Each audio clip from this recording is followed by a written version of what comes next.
I think everybody's concerned about it. But so far, a lot of those concerns haven't really materialized. Mayor Carolyn Goodman's controversial ordinance barring people from sleeping on city streets went into effect today.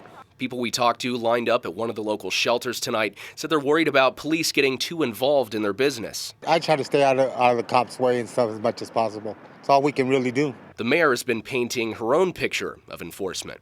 We have the most wonderful, gentle, kind, caring members of law enforcement out with us, helping and talking to individuals and saying, you're not allowed to sleep here, you're not allowed to encamp.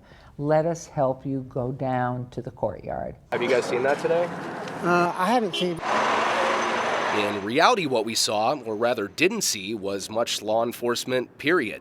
Even after spending several hours in known homeless hotspots, talking to dozens of people, not a single one said anything about more police presence or officers warning people about the new ordinance. Richard Meza says he's been on the streets about 5 months. I lost my job. I got thrown out, so I've been just struggling to try to get another job and stuff. He's been sleeping in one of the local shelters, but even before the ordinance, he'd get here well before sunset just to secure a spot for the night. I'm just one of many.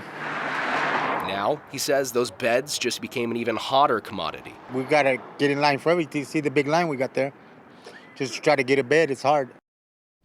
Some other people we talked to said they're fine sleeping outside, but just to avoid dealing with police, they're also going to start lining up for the shelter, and that may inadvertently force people to sleep on the streets who haven't had to before. People found in violation of the ordinance could get a fine or even jail time starting in February.